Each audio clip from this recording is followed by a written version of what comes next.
5 নম্বর প্রশ্ন করেছেন, আসসালামু আলাইকুম। বাংলাদেশ থেকে আমেরিকায় যে পার্মানেন্টভাবে মুসলিমদের বসবাস কি জায়েজ, নাগরিকত্ব নেওয়া কি জায়েজ, এই প্রশ্নগুলি করে যদি আমল করেন তাহলে তো ভালো। আর যদি আমল না করেন তাহলে শুধু শুধু প্রশ্ন করে লাভ নেই। কারণ এইরকম প্রশ্ন বহুবার করেছেন আর করছেন, উত্তর দিচ্ছি।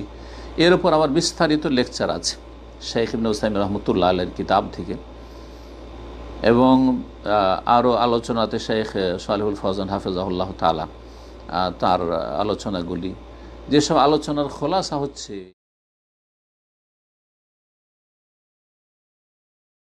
হচ্ছে যে আপনি স্থায়ী যাচ্ছেন না অস্থায়ী। যদি অস্থায়ী হয় তো অস্থায়ী মুসলিম দেশ থেকে অমুসলিম দেশে, কাফের দেশে সফর করার বেশ কিছু শর্ত রয়েছে।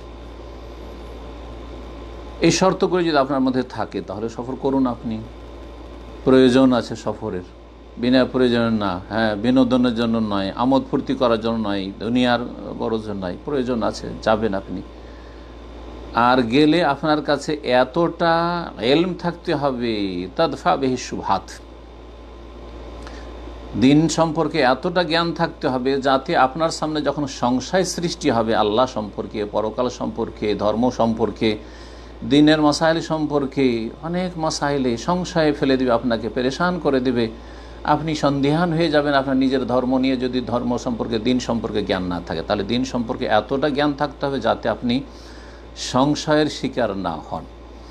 আর আপনার কাছে এতটা দিনদারি, তাকওয়া, পরহেজগারি থাকতে, আল্লাহ ভীরুতা থাকতে হবে, তাদফাউ বিহি শাহওয়াত, যার মাধ্যমে আপনি শাহওয়াত আপনার চোখের সামনে, যে ডানে বামে আপনার যে অবাধ মেলামেশা আর পাপ কুপ্রবৃত্তির চাহিদা পূরণ, মদ আর জেনা, ব্যভিচার, একাকার হয়ে যাওয়া, নারী পুরুষের কোনো পার্থক্য নেই, আউযুবিল্লাহ, সেই যে পরিবেশ, সেখানে উন্মুক্ত জীবনযাপন, সেখানে বিবস্ত্র জীবনযাপন, সবচাইতে ঘৃণিত মনে হচ্ছে সেই সমাজে পোশাক পরিচ্ছদ, কাপড়, শরীরে কাপড় রাখা।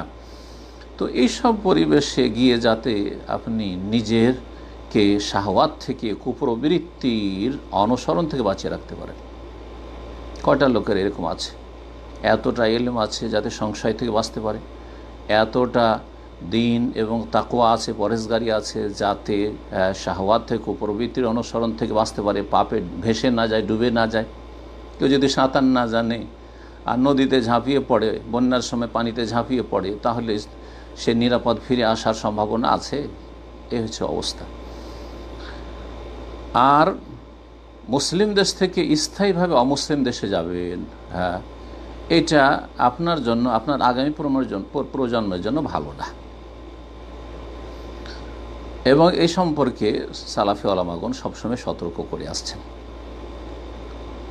পক্ষান্তরে এক কাফের দেশ থেকে আরেক কাফের দেশে যদি কেউ যায় তাহলে সেখানে দেখবে যে এই দুটো কাফের দেশের মাঝে যদি তৃতীয় অপশন থাকে মুসলিম দেশে, তাহলে অবশ্যই মুসলিম দেশে যাবে। আর যদি মুসলিম দেশে যাওয়ার কোনো অপশন না থাকে তখন দুটো কাফের দেশের মাঝে দেখবে আহওয়ানুল বালিয়াতাইন, দুটো বালা মুসিবতের মধ্যে কোনটা হালকা বালা মুসিবত। মক্কায় কাফেরদের রাজত্ব ছিল রাসূলুল্লাহ সাল্লাল্লাহু আলাইহি সাল্লামের দাওয়াতের প্রথম জীবনে, মক্কা বিজয় পর্যন্ত 13 বছর মক্কি জীবন, রাসূলুল্লাহ সাল্লাল্লাহু আলাইহি ওয়াসাল্লামের নবুয়তের জীবন, আর তারপরে আরও 8 বছর, তাহলে 13 আর 8 21 বছর ধরে। এই যে 21 বছর মক্কাও কাফেরদের আয়ত্তে ছিল, এবং হাবাসা, মক্কার লোকেরা মুশরিক পৌত্তলিক ছিল, আর হাবাসায় খ্রিস্টানদের রাজত্ব ছিল।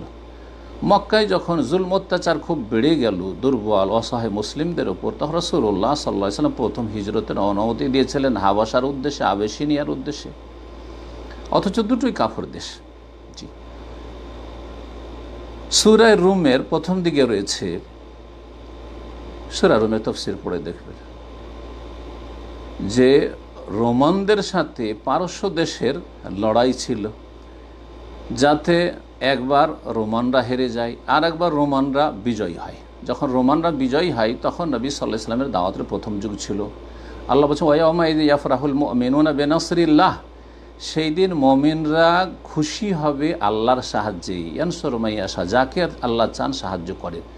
তো রোমানদের বিজয়ে মুসলিমরা খুশি হয়েছিলেন, কারণ রোমানরা হচ্ছে খ্রিস্টান, আর পার্সিয়ান ইরানিরা হচ্ছে মজুস অগ্নিপূজক মুশরিক।